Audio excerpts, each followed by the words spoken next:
Welcome students. সবাই ভালো আছো তো? আশা করি সবাই ভালো আছো। রাসায়নিক বন্ধন শুরু করেছিলাম, ফার্স্ট পার্ট হয়ে গিয়েছে আয়নীয় বন্ধন। আজকে আমি রাসায়নিক বন্ধনের যে সেকেন্ড পার্ট বা শেষ পার্ট বলতে পারি, সমযোজী বন্ধন, এই সমযোজী বন্ধন নিয়ে আলোচনা করব। তোমরা গতদিন জেনেছো তড়িৎযোজী বন্ধন তৈরি হয় ধাতব পরমাণু আর অধাতব পরমাণুর মধ্যে। এখন অধাতব পরমাণুর মধ্যে কি যৌগ তৈরি হয় না? আমাদের পৃথিবীতে অনেক যৌগ আছে, দেখতে পাবো সবই অধাতব পরমাণুর মধ্যে কিন্তু যৌগ তৈরি হয়েছে। সেই অধাতব পরমাণুর মধ্যে যে যৌগ তৈরি হয় তার মধ্যেই পাওয়া যায় সমযোজী বন্ধন। আমি তোমাদের সমযোজী বন্ধন আছে এরূপ একটি যৌগ দিয়ে প্রথমেই তোমাদের একে বলার চেষ্টা করছি সমযোজী বন্ধনটা কি। হাইড্রোজেন একটি অধাতু, ক্লোরিন একটি অধাতু। এই হাইড্রোজেন এবং ক্লোরিন এই দুটি অধাতু পরমাণু বিক্রিয়ার ফলে তোমরা জানো তৈরি হয়েছে হাইড্রোজেন ক্লোরাইড। এই হাইড্রোজেন ক্লোরাইড তাহলে এটা অধাতুর মধ্যেই থেকে প্রাপ্ত একটি যৌগ। এরা কিভাবে তৈরি হলো? এই যৌগটা কি ধরনের রাসায়নিক বন্ধনে তৈরি হলো? না সমযোজী বন্ধন। একটু বোঝার চেষ্টা করো কিভাবে হয়। হাইড্রোজেন এর সর্ববহিস্থ কক্ষের ইলেকট্রন বিন্যাস 1, আবার ক্লোরিন পরমাণু ক্রমাঙ্ক 17, সর্ববহিস্থ কক্ষের ইলেকট্রন বিন্যাস 2, 8 আর 7। এবার আমরা ফিরে আসি বন্ধন তৈরি করার পিছনে যে কারণটা লুকিয়েছিল, সেই অষ্টক সূত্র দ্বৈত সূত্র। অর্থাৎ তারা সর্ববহিস্থ কক্ষের নিষ্ক্রিয় গ্যাসের সর্ববহিস্থ কক্ষের ইলেকট্রন বিন্যাস তারা লাভ করতে চাইছে পরমাণুরা। এখন এই দুটো অধাতুর মধ্যে দেখো, এই হাইড্রোজেনের বাইরের কক্ষে আছে 1টি ইলেকট্রন, ক্লোরিনের বাইরের কক্ষে আছে 7টি ইলেকট্রন। এও চাইছে অষ্টপূর্তি হবে না, এর দ্বৈত পূর্তি করতে চাইবে, আরেকটি ইলেকট্রন চাইছে। আবার ক্লোরিন তার বাইরের কক্ষে 7টি ইলেকট্রন আছে, ও অষ্টপূর্তি করতে পারবে কি করে?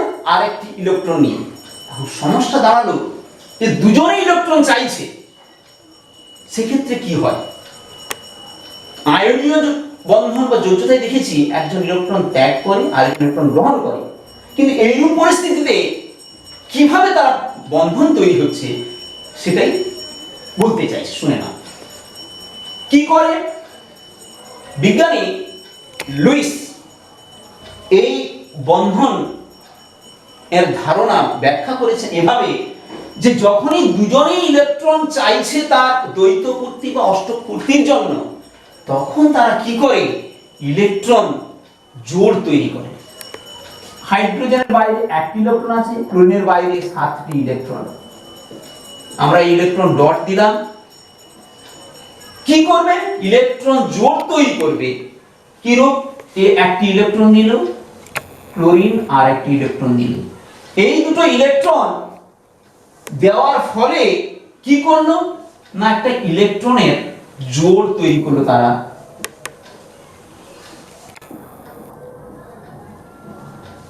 এই যে ইলেকট্রন জোড়, এই ইলেকট্রন জোড়টা কিন্তু এখন কোনো একটি পরমাণুর অধীনস্থ থাকবে না, দুটি পরমাণুই তারা এভাবেই তারা যেন যুক্তি করে নিয়েছে, চলো তোমারও ইলেকট্রন প্রয়োজন, আমারও ইলেকট্রন প্রয়োজন। তাহলে কি করব? ওরা দুটো ইলেকট্রন দুজন কাছাকাছি এসে একটা ইলেকট্রন জোড় তৈরি করলো। এখানে একটি ইলেকট্রন, পরে যখন আমরা দেখব একাধিক ইলেকট্রন জোড় তৈরি হতে পারে। এই ইলেকট্রন জোড় দুজনেই সমভাবে তার বহিস্থ কক্ষে আবর্তন করাবে এবং তাদের এ কি করবে? এই ইলেকট্রন এ চারিদিকে আবর্তন করিয়ে তার দ্বৈত পূর্তি করাবে। এই দুটো ইলেকট্রন পরমুহূর্তে ক্লোরিন ও তার বহিঃকক্ষে আবর্তন করিয়ে তার অষ্টক পূর্তি করাবে। অর্থাৎ ইলেকট্রন জোড়টি সমভাবে দুটি পরমাণু ব্যবহার করবে। ফলস্বরূপ তার কি লাভ হবে? না এই যে যোজন ক্ষমতা তার তৈরি করলো, এটাই হচ্ছে তার সমযোজ্যতা বলা হয়। আর এর ফলে যে ধ্রুব পরমাণুর মধ্যে, অধাতু পরমাণুর মধ্যে যে আকর্ষণজনিত বন্ধন তৈরি হলো, এই ইলেকট্রন জোড় দুটি উভয় পরমাণুর মধ্যে আবর্তনের ফলে যে আকর্ষণজনিত বন্ধন তৈরি হলো, সমভাবে ইলেকট্রন জোড় ব্যবহৃত হচ্ছে বলে একে বলা হয় সমযোজী বন্ধন। আর এর ফলে যে যৌগ সৃষ্টি হয় তাকে বলে সমযোজী যৌগ। হাইড্রোজেন, ক্লোরাইড, এই যে একটা ড্যাশ দিয়েছি, এই ড্যাশটাই হচ্ছে কিন্তু বন্ধন। কার মধ্যে বন্ধন? না হাইড্রোজেন এবং ক্লোরিনের মধ্যে বন্ধন। কি বন্ধন? না সমযোজী বন্ধন। তাহলে আমরা সমযোজী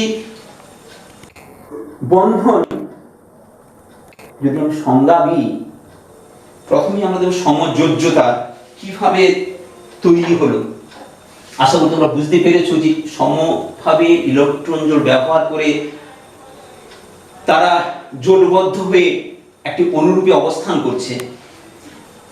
সমযোজ্যতা নিষ্ক্রিয় মৌলের সর্ববহিস্থ কক্ষের ইলেকট্রন বিন্যাস লাভের প্রয়াসে বা চেষ্টায় দুটি একই রকম বা দুটি ভিন্ন পরমাণু যখন ইলেকট্রন এক বা একাধিক ইলেকট্রন জোড় গঠনের মধ্য দিয়ে এবং ওই ইলেকট্রন জোড় সমভাবে ব্যবহার করে তারা যৌগ গঠন করে, এই যোজন ক্ষমতাকে বলা হয় সমযোজ্যতা। দুটো পরমাণু এই সমযোজ্যতার মাধ্যমে যে রাসায়নিক বন্ধন তৈরি হয় ইলেকট্রন জোড় সমভাবে ব্যবহার করে, তাকে বলবো সমযোজী বন্ধন। আর এই সমযোজী বন্ধনের দ্বারা অধাতব পরমাণুর মধ্যে যে যৌগ তৈরি হচ্ছে তাকে বলবো সমযোজী যৌগ। তাহলে মুখ্যত আমাদের কি মনে রাখতে হবে? তার সমযোজী বন্ধন তৈরি হয় অধাতু অধাতুর মধ্যে। যাদের বাইরের কক্ষে ইলেকট্রন বিন্যাস থাকবে, ব্যতিক্রম শুধু হাইড্রোজেন একটা, অন্য সবার অধাতুগুলোর বাইরের কক্ষে ইলেকট্রন যদি 4, 5, 6, 7 হয়, তখন কিন্তু তারা এই সমযোজী বন্ধনে আবদ্ধ হবে এবং সমযোজী যৌগ তৈরি করবে। এবার আমরা সমযোজী যৌগের প্রকারভেদ নিয়ে একটু আলোচনা করি। একই রকমের অধাতব পরমাণু নিয়ে যদি সমযোজী যৌগ গঠিত হয় তখন তাদের বলা হয় সমযোজী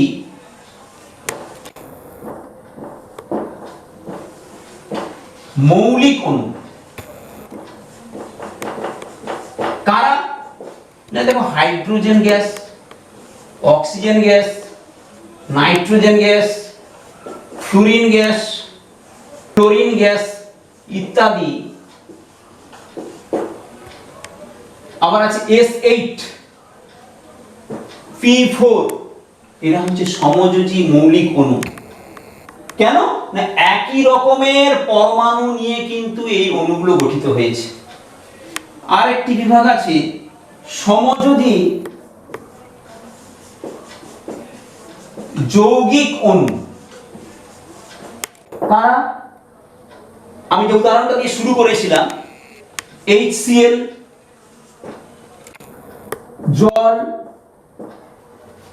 অ্যামোনিয়া গ্যাস, C6H12O, জৈব গ্যাসীয় যৌগ যেমন মিথেন আছে, methane, ethylene C2H4, acetylene C2H2, এগুলোকে বলা হয় সমযোজী যৌগিক অণু।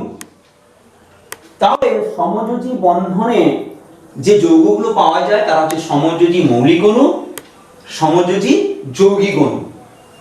দেখো সবগুলোতেই দেখো অধাতু আছে, একই ধরনের অধাতুর মধ্যে হয়েছে, আর এখানে দুটি ভিন্ন ধরনের অধাতুর মধ্যে সমযোজী যৌগ তৈরি হয়েছে। আরেক ধরনের প্রকারভেদ আমরা জানবো উদাহরণে, সেটা হচ্ছে সমযোজী অণুর পরমাণুর মধ্যে যে বন্ধন তৈরি হয়েছে সেই বন্ধনের সংখ্যার ভিত্তিতে, অর্থাৎ যদি একটি মাত্র ইলেকট্রন জোড় দুটো পরমাণুর মধ্যে তৈরি হয় তখন তাকে বলা হয় সমযোজী এক বন্ধন। কাদের মধ্যে আছে? হাইড্রোজেনের মধ্যে পাবো, জলের মধ্যে পাবো, অ্যামোনিয়ার মধ্যে পাবো ইত্যাদি। অনেক উদাহরণ আছে। হাইড্রোজেন আমরা ক্লোরিনের মধ্যেও পাবো। সমযোজী এক বন্ধন, সমযোজী এক বন্ধন, এই একটা ড্যাশ দিয়ে তাদের বন্ধনকে প্রকাশ হবে। আমি উদাহরণ দেবো যখন গঠনে যাব। এবার সমযোজী দ্বিবন্ধন, উদাহরণ কি? অবশ্যই তোমরা মনে রাখবে, oxygen, carbon die oxide,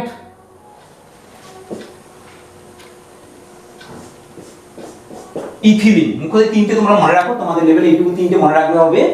sulphur ডাইঅক্সাইডও আছে।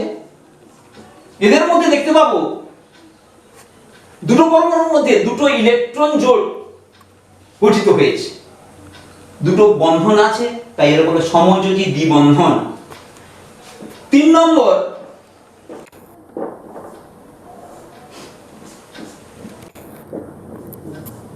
সমযোজী ত্রিবন্ধন। পাওয়া যাবে মৌলিক অণুর মধ্যে আছে nitrogen gas, acetylene C2H2 acetylene gas nitrogen গ্যাসের মধ্যে আছে আর অ্যাসিটিলিনের মধ্যে আছে।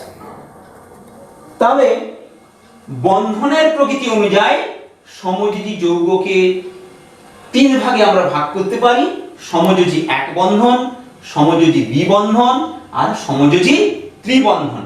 এবার আমরা একটা একটা করে উদাহরণে এগোচ্ছি। এই উদাহরণগুলো কিভাবে বিজ্ঞানী লুইস ডট গঠন দ্বারা তাদের গঠনকে তুলে ধরা হয়েছে সেটা এবার তোমরা দেখো। সমযোজী এক বন্ধন,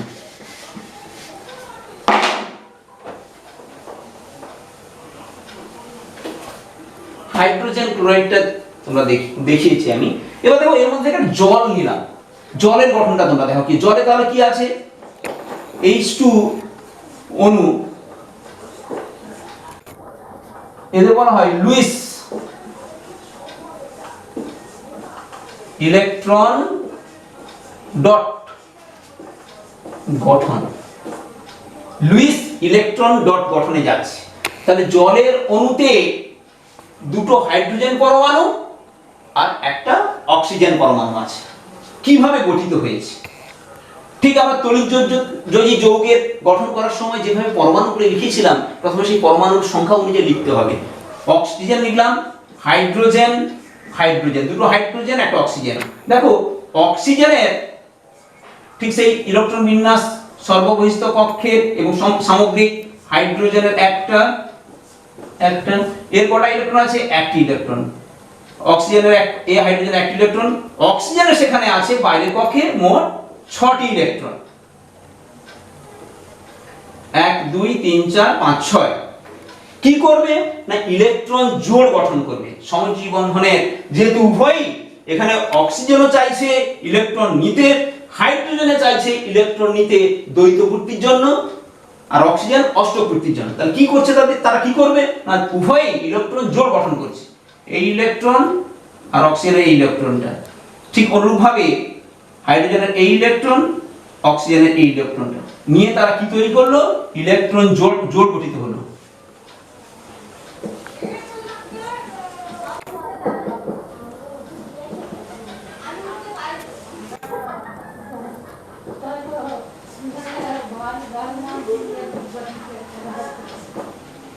এখানে দুটো ইলেকট্রন, ঠিক এইটাকে হচ্ছে ইলেকট্রন জোড়।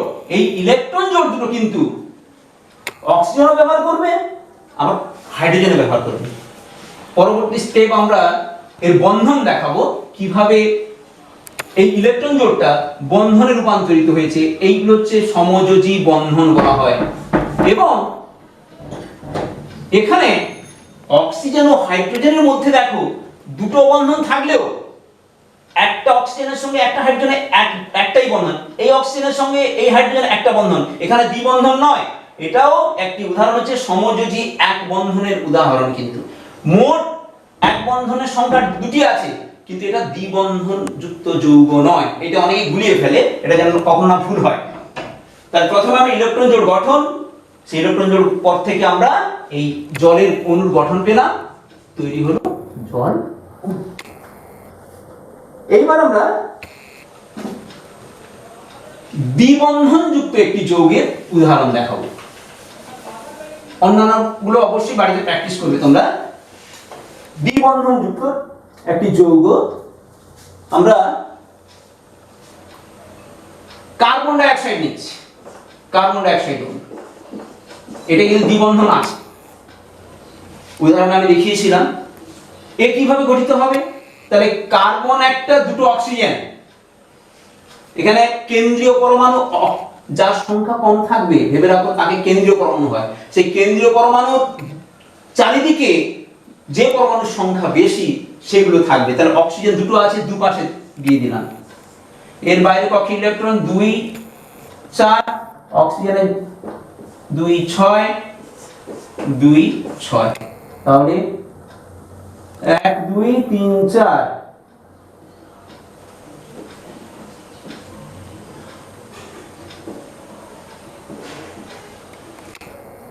কার্বনও চাইছে 4টে ইলেকট্রন, কারণ তার বাইরে কক্ষে 4টে ইলেকট্রন আছে। অক্সিজেন চাইছে 2টো ইলেকট্রন। তাহলে ইলেকট্রন জোড়গুলো কিভাবে গঠিত হবে?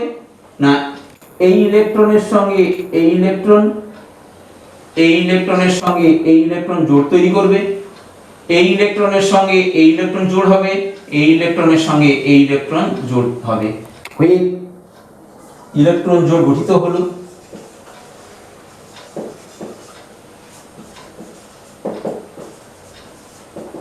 ইলেকট্রন জোড় গঠন হলো কিরূপ? দেখো, অক্সিজেন অক্সিজেন দুটো ইলেকট্রন জোড় তৈরি হয়েছে, কিন্তু এই একটা অর্থাৎ এইটা রিপ্রেজেন্ট করছে এই দুটোকে। ঠিক আবার এই ইলেকট্রন জোড় রিপ্রেজেন্ট করছে এই দুটোকে। ঠিক অক্সিজেনে কিন্তু বাকি দুজোড়া ইলেকট্রন থেকে যাচ্ছে। তাহলে অণুর গঠনটি কি হবে তাহলে? না, অক্সিজেন এবার দুটো ইলেকট্রন জোড় মানে দ্বিবন্ধন, এই দুটো বন্ধন সমান চিহ্ন নয়, দুটো সমযোজী দ্বিবন্ধন, এইগুলো বন্ধন সমযোজী বন্ধন দ্বিবন্ধন। কার্বন আবার এদিকে অক্সিজেন, অক্সিজেনের মাথায় দুটো করে ইলেকট্রন জোড় থেকে যাচ্ছে। এইটা হচ্ছে লুইস ইলেকট্রন গঠন কার? না, কার্বন ডাই অক্সাইড অণু। আশা করি বুঝতে পেরেছো।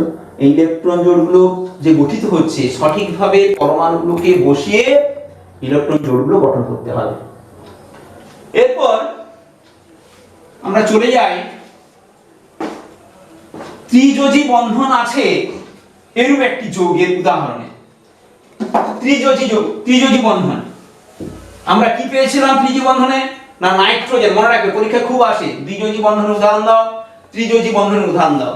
দ্বিযোজী বন্ধন oxygen, carbon die oxide, sulphur die oxide, ethylene. আর ত্রিযোজী বন্ধনের উদাহরণ কি? না, নাইট্রোজেন গ্যাস আর অ্যাসিটিলিন। আমি অ্যাসিটিলিনটা দেখাই, C2H2, এটাকে বলে অ্যাসিটিলিন। এর মধ্যে কিন্তু সমযোজী ত্রিবন্ধন আছে।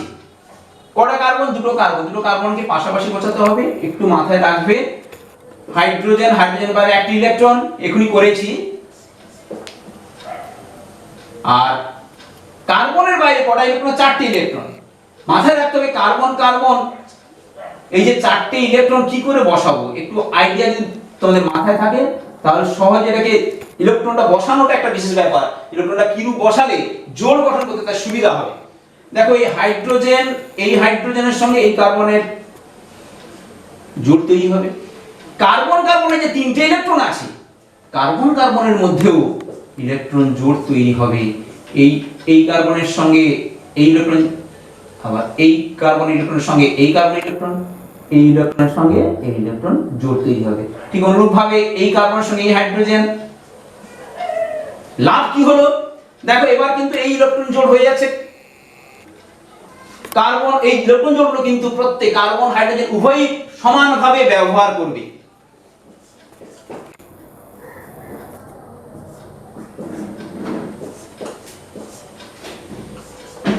এবার হাইড্রোজেন কার্বনের মধ্যে একটা ইলেকট্রন জোড়, আবার কার্বন কার্বনের মধ্যে তিনটে ইলেকট্রন জোড় তৈরি হয়েছে।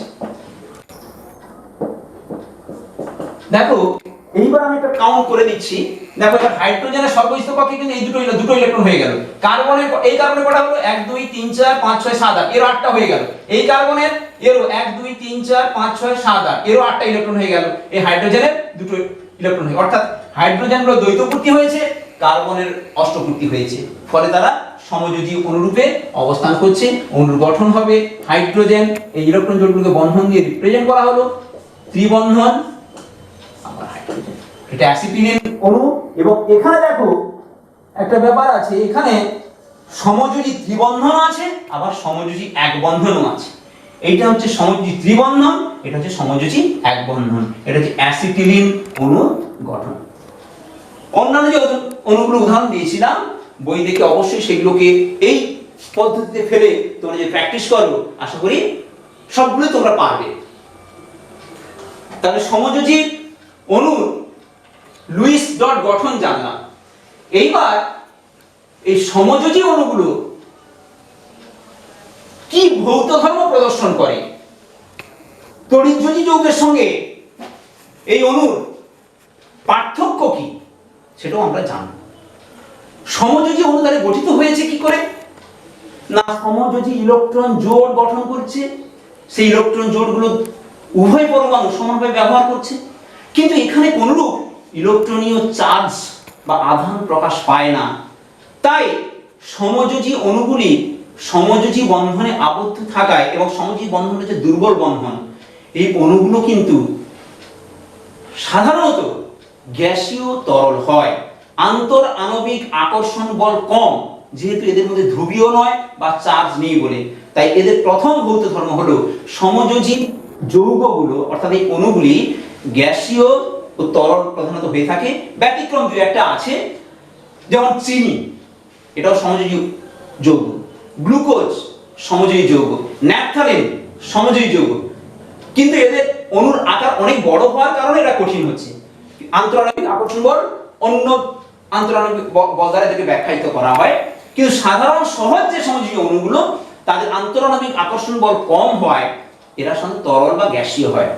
এখন আন্তরাণবিক আকর্ষণ বল কম হয়, এরা দৃঢ়ভাবে সঙ্গবদ্ধ থাকতে পারে না, তাই এই সমযোজী অণুর গলনাঙ্ক স্ফুটনাঙ্ক ও অনেক কম হয়ে থাকে। তড়িৎযোজী যৌগের গলনাঙ্ক স্ফুটনাঙ্ক বেশি, কিন্তু সমযোজী যৌগগুলোর গলনাঙ্ক স্ফুটনাঙ্ক কম। কেন? আন্তর আণবিক আকর্ষণ বল এদের অনেক কম হয়ে থাকে। এরা গলিত বা দ্রবীভূত অবস্থায়, জলে দ্রবীভূত অবস্থায় তড়িৎ পরিবহন করতে পারে না। তড়িৎযোজী যৌগগুলো কিন্তু তড়িৎ পরিবহন করতে পারত তারা গলিত বা দ্রবীভূত অবস্থায়। কেন পারে না? না, সমযোজী অণুগুলো বললাম কোনো সাধারণত তাদের কোনো ধ্রুবীয়তা প্রাপ্তি বা পোলার নয়, ফলে এরা জলে দ্রবীভূত হতে পারে না। আর তড়িৎ পরিবহন করে না কেন? না, তড়িৎ পরিবহন করার জন্য মুক্ত ইলেকট্রন বা আয়নের প্রয়োজন। মুক্ত ইলেকট্রন এখানে নয়, আয়নের প্রয়োজন। যেহেতু এরা আয়নিত অবস্থায় থাকে না, এরা তড়িৎ পরিবহন করতে পারে না। ব্যতিক্রম হাইড্রোজেন ক্লোরাইড, হাইড্রোক্লোরিক অ্যাসিড যেটা আমরা বলি, হাইড্রোজেন ক্লোরাইড কিন্তু জলে দ্রবীভূত অবস্থায় সমযোজী যৌগ হলেও ওরা আয়নিত হয়ে যায়, তড়িৎ পরিবহন করতে পারে। তারা সমযোজী যৌগগুলো গলিত বা দ্রবীভূত অবস্থায় সাধারণত তড়িৎ পরিবহন করে না, এরা জলে দ্রবীভূত হয় না, এদের অণুরূপে স্বতন্ত্র অস্তিত্ব আছে। সমযোজী যৌগগুলো কিন্তু অণু বলতে পারি, কিন্তু তড়িৎযোজী যৌগগুলোকে আমরা অণু বলতে পারি না। মুখ্যত তাহলে আমরা এর 5টা ভৌত ধর্ম জানলাম। এরপরে আমরা কিছু বিশেষ উদাহরণ তোমাদের সামনে তুলে ধরছি। সমযোজী এবং তড়িৎযোজী যোগ বন্ধন এমন একটি অণুতে আছে। উদাহরণ, সমযোজী বন্ধন আছে, আবার তড়িৎযোজী বন্ধন আছে। উদাহরণ, সমযোজী তড়িৎযোজী বন্ধন আছে, তার উদাহরণ হলো পটাশিয়াম সায়ানাইড, ক্যালসিয়াম কার্বাইড। এই দুটো অণুতে কিন্তু সমযোজী বন্ধন আছে, তড়িৎযোজী বন্ধন আছে। কিরকম একটু একটু সহজভাবে দেখাই। দেখো, potassium cyanide, potassium plus C triple bond N, এটা মাইনাস থাকে। এর ফলে অর্থাৎ এই সমযোজী বন্ধন আছে, আবার চার্জও আছে। ফলে এই অণুটাকে বলবো আমরা তড়িৎযোজী এবং সমযোজী বন্ধন সমন্বিত অণু। ঠিক ক্যালসিয়াম কার্বাইড তাই, ক্যালসিয়াম 2+, আবার C triple bond C minus minus, এটাও একটি সমযোজী তড়িৎযোজী সমন্বিত একটি যৌগ। কঠিন সমযোজী যৌগের উদাহরণ কি বললাম না? ন্যাপথলিন, গ্লুকোজ, চিনি। গ্যাসীয় সমযোজী যৌগের উদাহরণ কি? Hydrogen, ammonia, chlorine, oxygen. তরল সমযোজী যৌগের উদাহরণ কি? প্রাত্যহিক জীবনে আমরা ব্যবহার করি, জল। সমযোজী যৌগের ধারণা কে দেন? বিজ্ঞানী লুইস। এবার একটা পার্থক্য তোমাদের মাথায় রাখতে হবে যে তড়িৎযোজী বন্ধন আর সমযোজী বন্ধনের মধ্যে পার্থক্য কি। তার তড়িৎযোজী বন্ধন তৈরি হয়েছিল দুটি পরমাণুর মধ্যে, একটিকে অবশ্যই ধাতু হতে হবে, একটিকে অধাতু হতে হবে, এবং তাদের মধ্যে ইলেকট্রনের আদান প্রদান এবং স্থিরতাড়িতিক আকর্ষণ। সমযোজী বন্ধন কিভাবে তৈরি হচ্ছে না? দুটি অধাতু পরমাণু, তাদের মধ্যে সর্ববহিষ্ঠ কক্ষে ইলেকট্রন জোড় হবে। সেই ইলেকট্রন জোড়গুলি উভয় পরমাণু সমানভাবে ব্যবহার করে সমযোজ্যতা এবং সমযোজী বন্ধন তৈরি হয়। আয়নীয় ও সমযোজী বন্ধনের দ্বিতীয় গুরুত্বপূর্ণ পার্থক্য হলো, আয়নীয় বন্ধন যেহেতু বিপরীত তড়িতের আকর্ষণের মধ্যে যুক্ত হয়ে তৈরি হয়েছে, তাই আয়নীয় বন্ধন শক্তিশালী ও দৃঢ় হয়। অপরদিকে সমযোজী বন্ধন তুলনামূলকভাবে দুর্বল প্রকৃতির হয়ে থাকে। তাহলে মুখ্যত দুটো পার্থক্য আমরা জানলাম আয়নীয় বন্ধন আর সমযোজী বন্ধনের মধ্যে। এবার আমরা সমযোজী বন্ধনে আবদ্ধ বেশ কিছু যৌগের মডেল আমি তোমাদের দেখাবো। কেননা সমযোজী বন্ধনের অণুগুলোর একটা ত্রিমাত্রিক গঠন আছে, যেখানে আয়নীয় বন্ধন মাধ্যমে গঠিত যৌগগুলোর কোনো প্রকৃত অণুর অস্তিত্ব নেই, কিন্তু সমযোজী বন্ধনের আবদ্ধ অণুগুলো যেহেতু অনুরূপে অস্তিত্ব আছে, তাদের মডেলগুলো কিরূপ হয় একটা দেখায়। যেমন দেখো, অক্সিজেন এর অণুর গঠন আমরা কি দেখিয়েছি? অক্সিজেন পরমাণু দ্বিবন্ধন এরূপ থাকে। ঠিক অক্সিজেন পরমাণু দ্বিবন্ধন দ্বারা আবদ্ধ হয়ে অক্সিজেন অণু তৈরি করেছে। ঠিক দেখো, এইটাকে যদি আমরা অক্সিজেন পরমাণু ভাবি, এই দুটো হচ্ছে সমযোজী বন্ধন দ্বারা দুটো পরমাণুকে আবদ্ধ করে রেখেছে। ঠিক আরো খুব প্রচলিত এবং গুরুত্বপূর্ণ একটি সমযোজী যৌগ মিথেন। মিথেনের গঠন কি?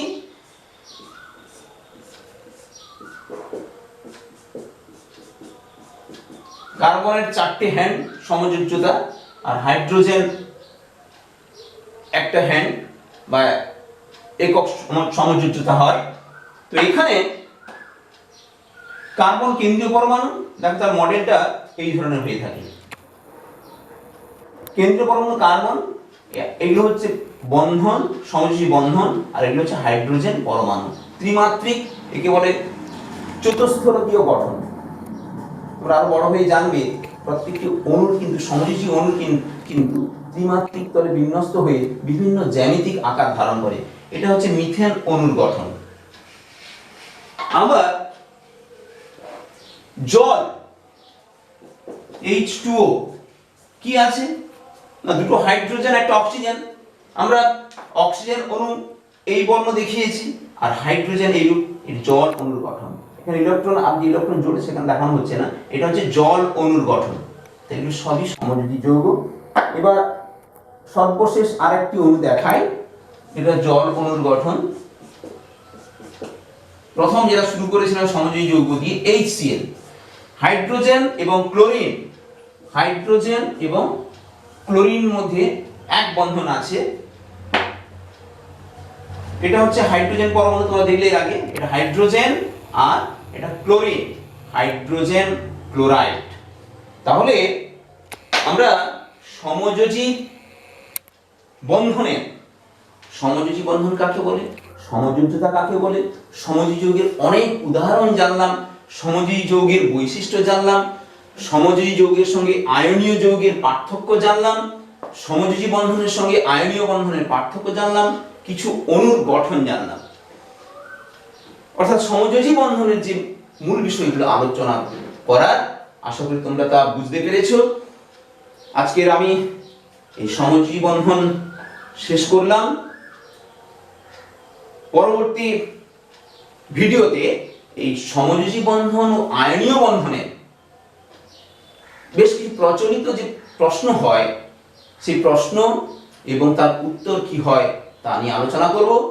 ধন্যবাদ আজকের মতো ভিডিও দেখার জন্য, ধন্যবাদ।